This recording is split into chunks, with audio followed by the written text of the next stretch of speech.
This next panel coming up is going to be hosted by myself, so that's either a blessing or a curse. I'll let you be the judge of that. But we're going to be looking at income revolution, as the title describes, new business out of the box. Essentially, content-based revenue strategies that can bring added value to the fans, specifically.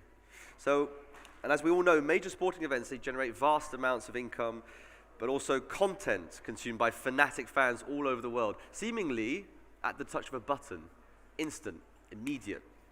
So real-time and immediacy are the golden currencies that determine how valuable this content is, and have really become an increasingly demanding requirement that have to be met in order to both capture and retain audiences, but also to try and monetize content with sponsors. So we've got a great panel to discuss this today, who are going to be joining me on stage, and they're going to be discussing this topic of immediate content. So it is my great pleasure to welcome Alex Ferrer from the EuroLeague, Ivan Lataste from Newsbridge, Paola Bernal from Ironman Group, and Sergio Aguilar from Espanyol. Please give them a warm round of applause.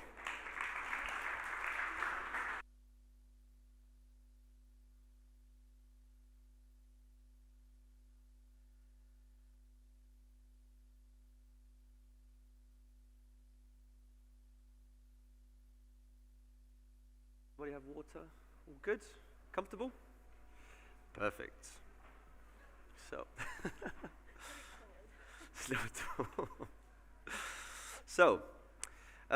throughout the next 45 minutes, we'll be challenging ourselves to reflect on really the changing landscape of sports sponsorships, right, and the increasing importance of, or that we place on the need for immediate media, especially when it comes to sponsorships. So, whilst this, of course, presents many challenges for the sports industry, it also opens up a lot of current and future potential and opportunities for sports properties to capitalize on, I think.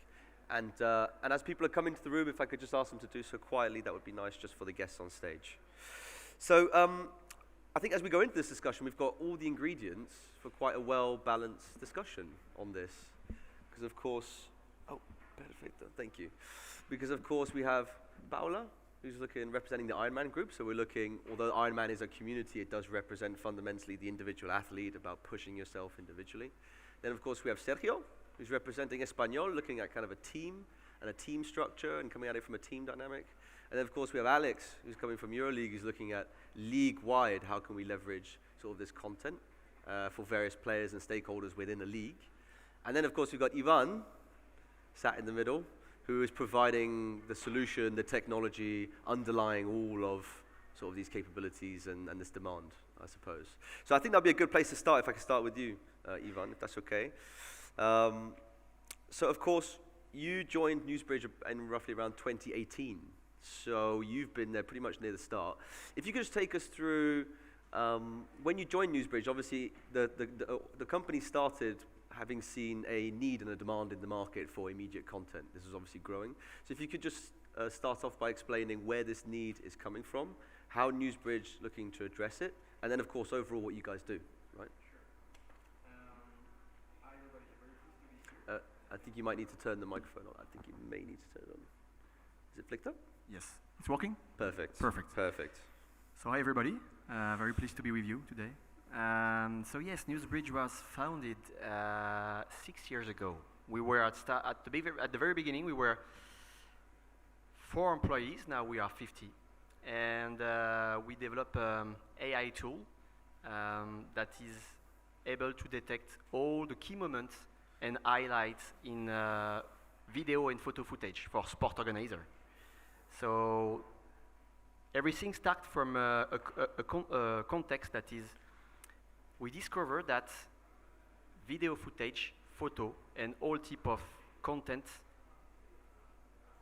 was not well indexed. And so we use AI to help content makers to find this context, all this content easily in instance. So that's the start of Newsbridge. That's the start of the history. And so the idea was to build AI win-win tool for both sports organization and sponsors. It's crucial that both sides of the equation find the value of this partnership. So that's the point, I would say. And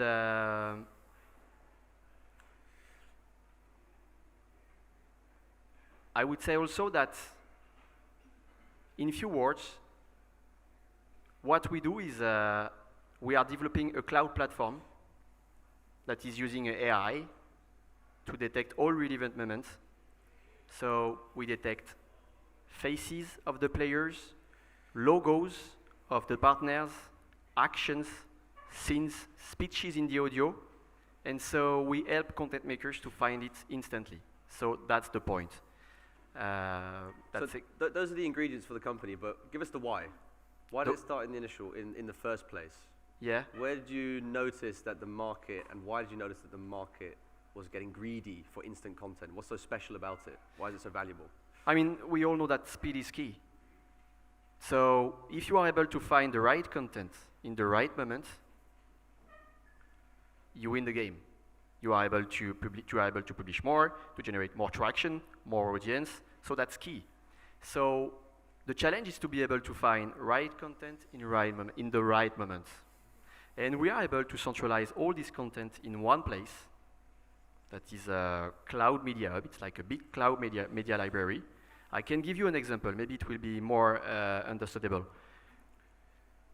For the Rugby World Cup, sadly, the France lost 3 days ago, but they are our clients, and we provide a platform for them with a detection of all the highlights in instance. And so the photographer on the pitch are taking pictures, and those pictures are driven in the platform in instance, and we generate tags to detect everything. I can give you a few metrics. We were able to generate 5,000 of pictures during the matches, to generate 15,000 of tags also, and the latency of the deliverability of this content from the pitch to the sponsors is less than 30 seconds. So the federation was able to feed 15 sponsors on a daily basis during the World Cup, such as Orange, Société Générale, and Renault, for example. So yes, I just want to highlight one thing, is that I'm convinced that sport organization, and I would be very happy to discuss with you guys also, need to provide a content-centric experience out of the box that make this content easily searchable and shareable for any type of stakeholders. Sponsors, media, players, potential buyers, and tools like that is useful because for the sport organization, they are able to attract new sponsors and to satisfy the existing one. So, I mean, when we speak about sponsor, it's the essence of sponsoring strategy, of monetization. Absolutely. So you gave a brilliant example of the Rugby World Cup. So Stephanie, if I can come to you, from a team's perspective then, just building on what Ivan just spoke about, where's the value there for you in terms of what you can do building on that example of 5,000 clips, loads of content, all produced and provided for a club or a team or an individual in literally seconds, minutes if not seconds? First of all, hi everybody, nice to be here. Before start planning,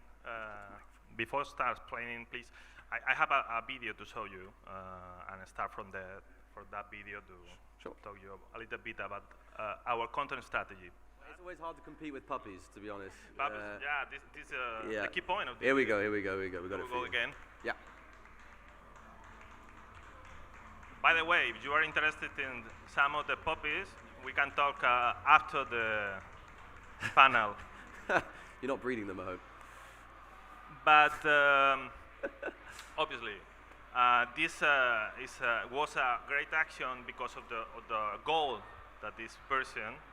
But in terms of content, we created, like Ivan said, in real time and after the action and after the game, tons of content. The more important thing for us, in my case for me, is that this content and this action talk about us to the people that is already following Espanol, or for the people like could be your case, some of your cases, all of us, we know you are truly supporters of Espanyol, but we can assume you are not. But after this, probably you will create some interest on us. Why this team is doing that? So it could be only a flash, the content, to create that action, but this is talking about us. In terms of, the claim is, Pericos no abandonan. Pericos is our nickname. It's Paraquat. It's a long story for another day, for a coffee. But why this is linked to us, and why this content will be talking something valuable for us to the audiences that around the world, in Argentina, in Brazil, in UK, could find this kind of content. Because our fans has this attribute, this attitude with us. So when we were relegated, unfortunately last year, we were fearing that how our fans will react after that. The answer has been, we have increased our fan base in more than 5,000. The average attendance have increased in the first game of the season. And this claim, Pericos doesn't abandon, that this is working for both things, for those rescued dogs and for us as a team. So we think that all content you create, even there is thousands of platforms, thousands of channels, different ways to create in real time after the game, also should be or should include a strategical sense. This is our aspiration, to create a bond, something romantic, but it's what we are piercing, to add value, to show something of the team through the content, not only to create content by itself. And obviously we have different strategies for our different audiences depending on where they are, what they know about us. We need to study that audiences, what are the lifestyles, and so on. And we'll delve into that in a minute, especially around the differences maybe between a domestic audience and international audience, because there's also some key differences there. Paula, if I can come on to you. Oh, you do have another microphone, brilliant, perfect. So interesting and unique position, Ironman, because I suppose as a sports organization, being somewhat unique, there's kind of a symbiosis between your athletes, your fans, and your clients, because they all often tend to be the same person in many respects, I suppose, right? So I'm very curious to know, what kind of unique challenges does that pose, if any? What kind of benefits does that bring as well when building a market strategy? And what role does the concept of loyalty play into this? And of course, tying that all into a rising need for instant, immediate content as well from that particular segment of fans and groups and athletes. Yeah, hi everyone. Yes, so as you say, we are at Ironman in a unique position together with the mass event participation that our client is often, or 90% of the times, it's our fan, but it's also our athlete, which means that for us at Ironman, if you know the brand, we are a endurance sport brand. So for us at Ironman, it's not just an athlete, but you are our biggest advocate. So it's always the case where our athlete, our fan, it's going to be our biggest influencer and our biggest advocate, which means in the context of content as well, is that they are the ones consuming and creating the content often. In terms of loyalty, what it means really is that our loyalty is inspiration. Ironman, for all our clients or our customers, it really is being inspired, and that's where again content come in, because it's very, very important that through the content we're able to inspire not just current athletes but also potential athletes. For us as a brand as well, one of the key beliefs that we have is that we want to grow the sport. So of course we are a company, we care about the company aspect and the business aspect, but we do want to grow the sport, endurance sport, the triathlon sport specifically as well.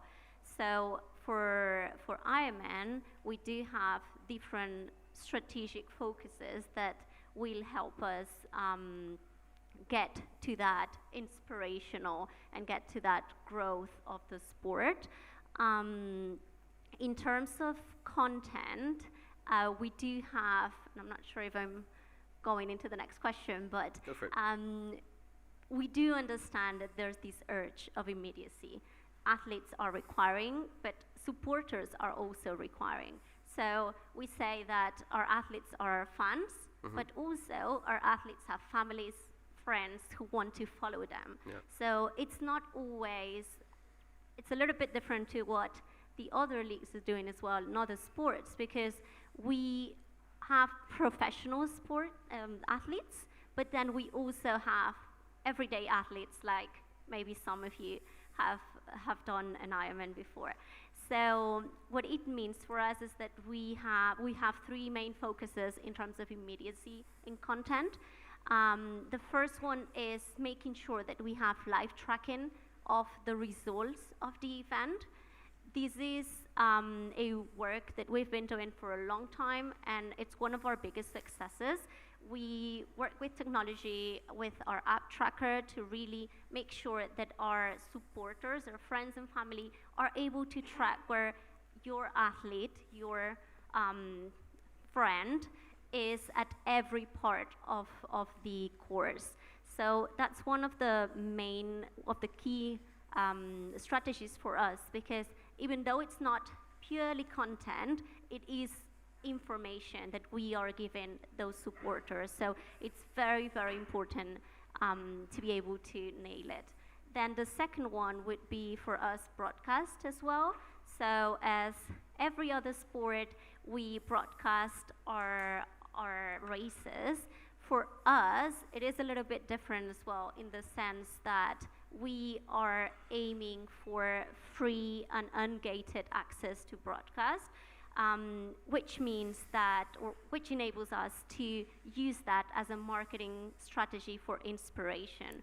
So again, what we're trying to do here with broadcast, it's not only to monetize it, but really to use it with a strategic point, as Sergio said as well, to make sure that you are converting those people and you are inspiring those people that could be your potential customers in the future. And then finally, the third one for us would be the immediate content that we can get on social media, that we do, races, that makes us more human, that makes us just telling the behind-the-scenes stories, just talking about an 80 years old woman who's finishing an Ironman and who's really inspiring other women and other athletes as well. So I think overall, our strategy in terms of content, it really is to keep getting better in that immediacy, but mostly getting that inspiration for the athlete and making sure that we are delivering the content that they want to see. So it's not always what we think it's best, but really how can we put out the content that you want to see, especially with Ironman being, it's not just a brand, it's a lifestyle. So how can we, from a content perspective and from a marketing strategy, how can we make sure that we have all the touch points that will build all that ecosystem around the athlete, around that lifestyle? Absolutely, and that relationship between maybe what the fans want to see, what sponsors want to see, is always an interesting dance that sort of entities and clubs and individuals have to do, I suppose, right? Absolutely. I mean, as we all know, we have commitments from sponsors and that we or that they have agreed to deliver some content. So how we work here, and I think it's been really interesting in the last few years, is that we don't merely just, for example, a social media post. We have agreed by contract to make a post about one of our sponsors. We wouldn't just do like a generic post and that's it, but we would go further and we would have the discussion with the sponsor and say, okay, this is what our athlete wants. This is what you can deliver. How can we make sure that the content we're putting out makes sense for our athlete, and it's not just like, oh, that's another ad. Yeah. So I think that's where it's very important to dig deeper. No, very good point. Really interesting as well. And Alex, talk us through, from a league perspective, I mean, you've got a gargantuan task of representing loads of different teams, who all have different demands, different sponsorship models, different fan bases, cultures. How do you tackle that? I mean, what role does immediacy play, obviously, in your strategy, and what are some of the key sort of challenges you come up against in having to manage and direct all that? Well, first of all, thank you for having me, and good morning, everyone. Afternoon, I don't know anymore. I would say that's the biggest challenge that we have. Being part of, a league that represents so many different cultures, countries, teams, different ways of understanding things. But it's also the beauty, right, of representing that and telling that story. When it comes to content, I think the immediacy concept. I think for some time when it comes to content for us, and I guess for many sports properties, it was about volume and producing lots of content and getting it out there. And I think everyone is now getting a lot more sophisticated, and quality prevails mostly over quantity.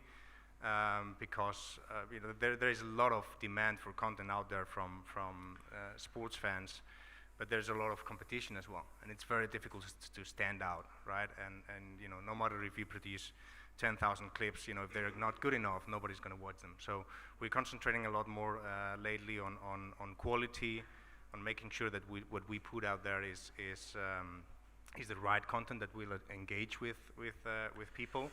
And that applies to game content, live content, near live, and all that stuff, but also and mostly about non-game content, original content we produce off the courts, and where we try to give a lot more relevance to the stars of the game and their personalities and humanizing them, as you said before, making them relatable, and getting them closer to people. That's another challenge that we are living. I think even I would say there's a cultural change lately, but in Europe traditionally there's been some fear about exposing the players and the coaches out there and getting them to tell their stories and to talk.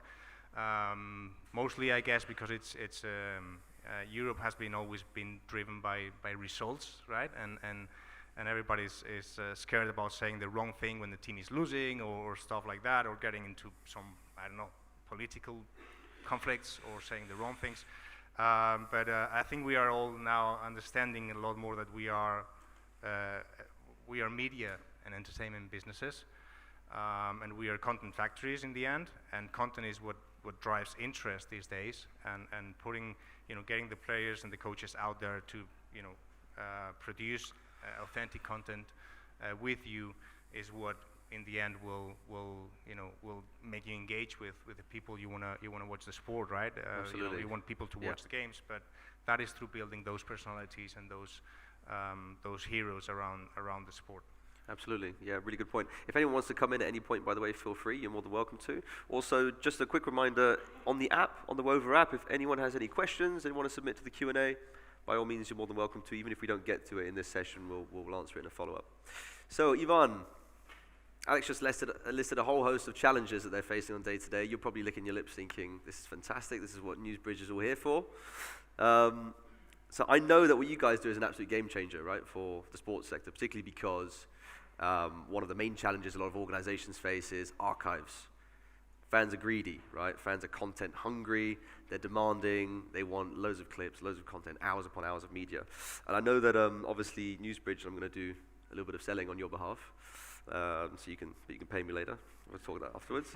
I know you can index about 500 hours of video per minute, which is bloody fast, by the way. 7 times more effective than any other media platforms, and of course all powered by AI, right? So this kind of buzz technology, AI, but automating that process of actually looking up archival historical data. So flipping it on its head, we're talking about immediacy, and that's kind of the golden currency. What about historical content? Because obviously fans feel very connected to maybe a culture, a legacy, a history that's affiliated to a sport, a club, a league, a federation. So talk to us a little bit around also how you guys are sort of changing the way that clubs and organizations are using historical archives, historical clips. Sure. We are the product of our history. right? I mean, how can you be a supporter of Barca without knowing his history? How can you be a fan of Lionel Messi without knowing the challenge that he has to go through to build his legend?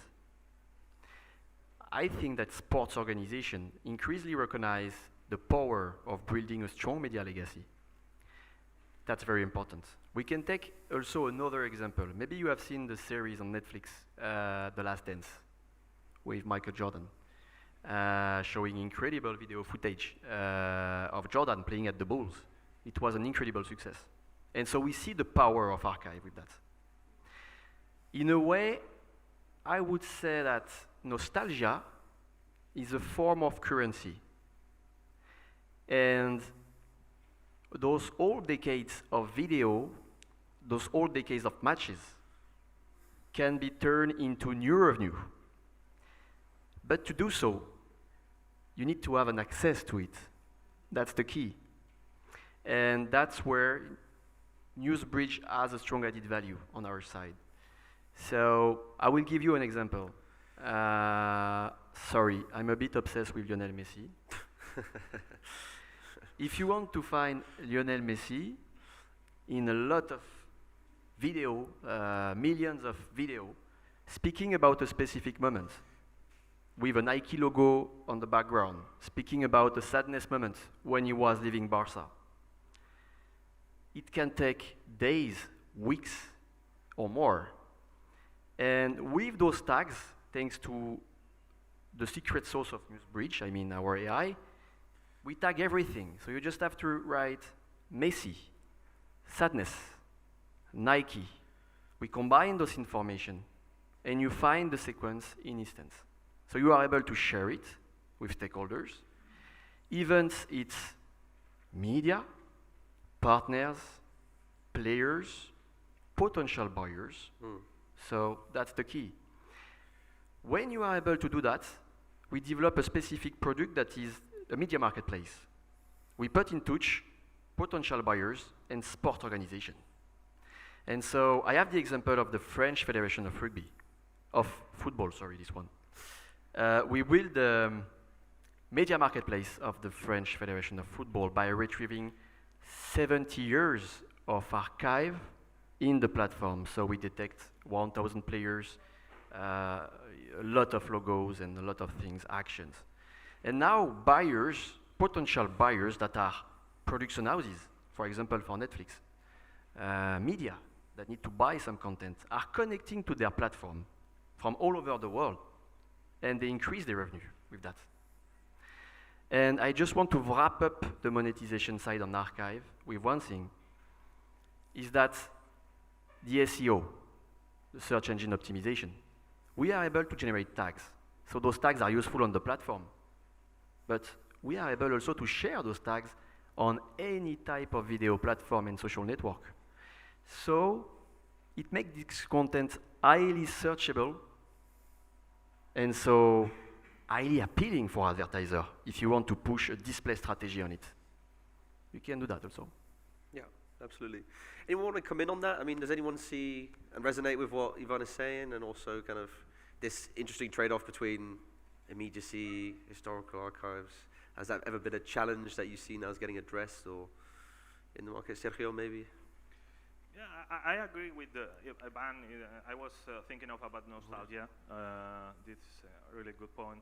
And about the difference between content that matters and content that it's created only by the fact that you had to or you want to create something.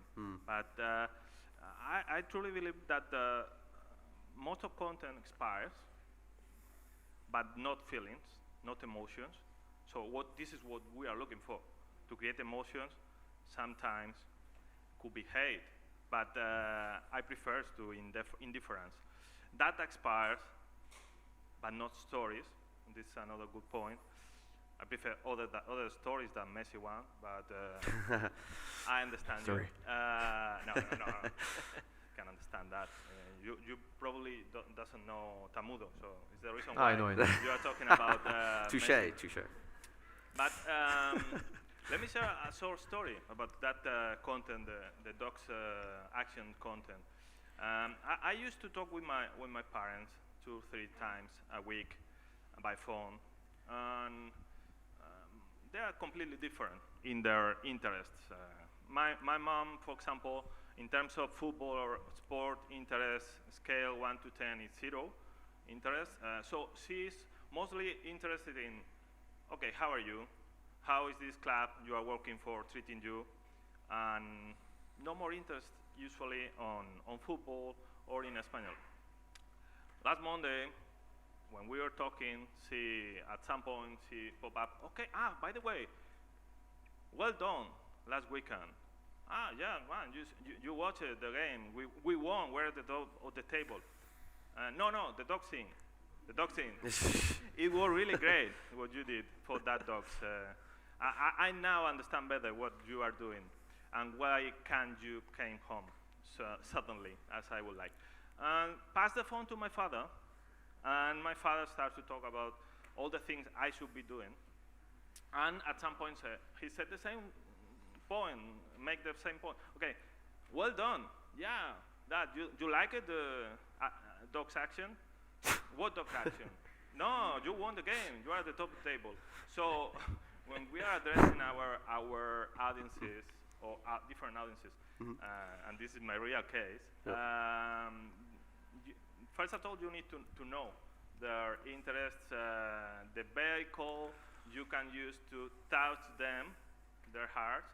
Some cases are the results, some cases are actions like this example, in other occasions, like Paulo said, athletes who are creating their own stories, or like Alex shared with us, there are tons of real-time experiences and also a story under the games that should be shared with the audiences to create impactful content. Absolutely, yeah. And Paolo, if I can come to you then just off the back of that, obviously this whole panel is looking at monetizing sports sponsorships via, of course, content creation, immediacy of content. How do you put a monetary value on how valuable immediate content is? As soon as something live happens, it starts losing its value over time, but how do you grade, put a number on it? How do you quantify the value you place on a particular piece of immediate content, and then, of course, how it degrades in value over time? How does that look like from a marketing perspective? Yeah, so I'll start just on the back of Sergio's, because I think you touch a very important part of the addressing the right audience. And I think for us, especially as the Ironman Group is an endurance company, but we have a lot of different brands. So we've got Ironman, as most of the people know, is a triathlon race, but we also have 5 other brands, which are from mountain biking to UTMB, trail running. So what we realize is, and when we acquired all the different brands, we didn't realize that, but once we started talking to the athlete and talking to our customer and getting closer to the ground and doing that groundwork, we realized that actually what a triathlete wants is completely different to what a mountain biker wants, or what a road runner wants, or, as you say, what someone who's done 10 Ironmans already and they want to be the best on their age group. They want something different from someone who has never done any sport and is wanting to do that challenge because they want to honor a friend or a family member. So I think, going back to your point, it's very important for us as marketing companies to really be closer to our customer and say, put ourselves in our shoes and say, what do they want, and make sure that we are serving them as best as we can with what they want. And then I'll go to your question, but just thought it was interesting. And then in terms of immediacy and on content, as you say, we don't always believe that, at least in our sports, that the content is immediately losing value. We think that part of it is. So, of course, if we're broadcasting a race and you want to know who's winning that race, the content immediately, in the first second, it loses value, because if you don't watch it live, you'll see it on Twitter or you'll see it on other social media. So it will lose value. However, and also going back to the archives, for us specifically, that we want to inspire that everyday customer, we feel that in that sense, it doesn't lose value, because it keeps the inspiration, it keeps the emotion, it keeps all that I want to be, or I want to experience it again when you see yourself in a video crossing the finish line of a race. So from our side, even though a small part of our content does lose value, we do see it as more the inspirational way of we will continue to reuse the content. For example, we were talking with Ivan before, we've got, we're celebrating the 10 years of Ironman Barcelona next year, and we're putting a campaign together. And we said, okay, let's go into the archives and look for content from the last 10 years. As we say, emotions, trying to find people who raced it, professional athletes who were there, and this content, it has proved to be then good promotion for us, good marketing for us. It will help us to sell our product, and then at the same time, it will inspire, and it will, as you said before as well, you'll say, oh, yeah, I didn't remember that 10 years ago that person was winning the race, or so it really makes you rethink how you see the sport as well in that sense. Yeah, absolutely, absolutely. We're coming to the last 5 minutes, so just one last question for you, Alex, and then I'm going to ask everybody the same question, just for your final thoughts, if that's okay. I've actually just seen a really good question on the Wova app, so I'm going to kind of steal that if whoever put that question in doesn't mind. And I'm going to integrate it with the question I already had. But they make a good point. New generations of fans have shown an affinity for user-generated content. So how are teams and leagues capturing value, so revenue and reach, from this type of content? And on top of that, of course, it kind of feeds into this idea of post-match reactions and recordings from fans, generate a lot of buzz, a lot of excitement, right? When you do incorporate this into your sponsorship strategy, is it when you use the content, is it dictated by sponsors? Is it dictated by the fans? How do you kind of balance that between the two? Have I thrown you slightly under the bus there with that question? Apologies. Yeah. Do I have to say the truth, or can I lie a little bit? There's a lot of EuroLeague. There's a few EuroLeague colleagues here and some clubs colleagues here, so I need to be careful with my lies in this conference. But I think, well, for many years it was the sponsor who basically dictated the content, and they didn't even dictate it. It was about placing a logo somewhere, right? We were selling advertising assets, and we had some content where we put a logo on. That was about it, and the sponsors were happy with that. Now the sponsors are not happy with that anymore, and it's becoming more difficult to first, make sure that the sponsored content aligns with the league strategy. So every piece of content needs to have a purpose and an objective that ticks boxes in the strategy of the league, and at the same time is aligned with what the sponsor wants to tell, right? Which is different from one brand to another. And then you need to be able to also put a value on that content, which is also a complicated task. And in our case, we have built a team that basically, a business intelligence and analytics team that basically is able to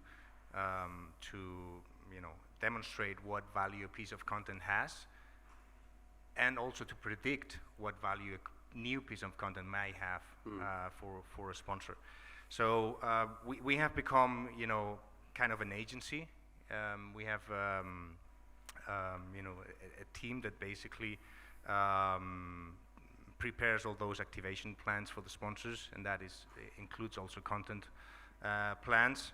I would say, we are many times successful in pitching those and getting the sponsors to buy that. in some cases, we're not. So, and it's a difficult task, because sometimes, what a sponsor thinks is a good piece of content might not align with what you want to tell, and what and how you want to present your league. So, to your question, it's probably it's 50-50 these days. Yeah. But we are shifting towards, us being able to present the right content for the right brand that aligns, the brand values and objectives with the league objectives, and also demonstrating the value that is behind that content piece. And just quickly, what about user-generated content? And it feels like a devilish question to ask, because obviously user-generated content is by the fans, for the fans, right? So it feels a little bit cheeky to ask, how can you capitalize on that? But is there a way that you can monetize that? Do you work in tandem with content creators? That's difficult. It's something right now we're not monetizing. Teams are doing, teams are obviously on the ground, and it's not only the league producing content, but the teams obviously have their own fan bases and their own content strategies as well. And it's different from team to team. They obviously have different needs in communicating with their audiences. Two examples that are in the audience for today here, for example, we have people from Žalgiris in Lithuania, where basketball is very popular, and obviously their content strategy serves a different type of fans. And we have guys from London, from the London Lions as well, where there's basketball is popular in a way in terms of participation, but professional basketball doesn't have that tradition or that history that it has in Lithuania. So it's them who are on the ground, and they're telling the stories in a different way to capture the interest of those fans. In terms of user-generated content, it's mostly teams who are doing that. From the league, we are still, we have tried a number of things here and there, but we haven't got to a point where we are able to capture all those moments, package them, and monetize them in the right way. Okay, so that's a work in progress. Perfect. Cool, we've got about a minute left, and I've been nagging everyone else who's done a panel to finish on time, and I'm actually at risk of going over my own panel, but hey, I'm on stage, I've got the power, I'm going to do it anyway. Just last question then, 30 seconds by everyone, if you can, just kind of a watch this space moment. If there's one of the most exciting developments that you see at the moment in content creation or immediate content creation that you would ask the audience to look into or keep an eye on or keep an eye out for as they leave today, what would it be? And I'll start. Who wants to take it first, actually? Yeah, go for it. I think one of the things, at least that I'm very excited about, that we're a space that we're exploring right now, is the optimization of broadcasting. How can we make it more dynamic, but also how can we make it more interactive with the person who's watching? Thank you. Yeah, I would say something pretty similar. Broadcasting, in our case, beyond, we are, I think, most of us probably interested in artificial intelligence, beyond the ethical discussion or controversial about that. Broadcasting, in our case, especially for youth teams and other parts of the club that are not the first team, what you are used to watch on TV. How to show that to our audiences and capture their attention, not to bring them to watch the content, but to make them interested in naturally, organically go there, move there, and okay, what they are offering me at this moment. Perfect. Thank you. No Lionel Messi anymore. I promise. I have an example, yes, of Taylor Swift presence at an NFL game. I don't know if you saw that. The NFL organization capitalized on her presence on the stadium, and they were making some content, and they were able to share this content in instance with their media partners, and they were able to generate millions of branded value, and yes, they were boosting the audience with that. And it's easy, it's a very simple example that is showing how you can use those assets, because the match is in the stadium, I mean on the pitch, but also outside in the stadium, around the stadium, and they were able to use this moment to generate like a huge audience on it. Thank you. So, well, I would say, one thing, and I'll speak about ourselves as well. One thing we are concentrated on is we have I don't know how many people here are fans of basketball or watch the EuroLeague, but it's a great game. It's a high quality basketball, very competitive.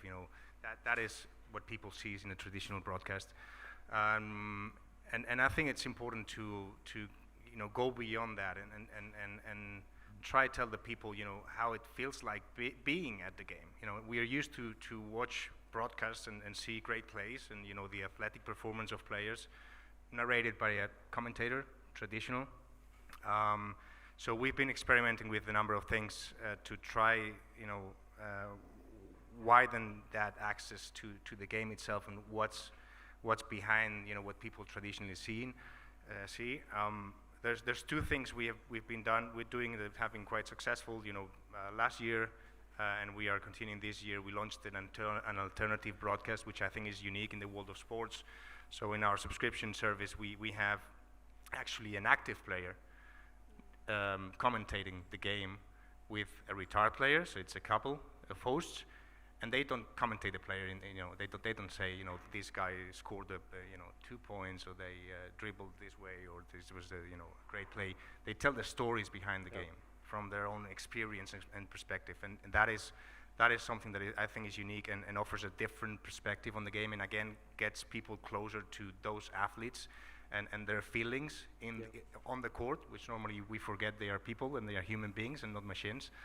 And then another thing we are experimenting a lot with, or testing these days, is about miking up players and coaches and referees, so you can hear what is happening there, what they are talking about, and not only that, but also trying to put point of view cameras on referees, which we have done, on players that we hope we can do soon, and again bring the action on the court that you never see closer to the audience. Amazing. A really good point to end on. Unfortunately, we've run out of time, but Paola, Sergio, Ivan, Alex, thank you very much for your company over the last 45 minutes. I really appreciate it. Please give a hand and a round of applause for our panel.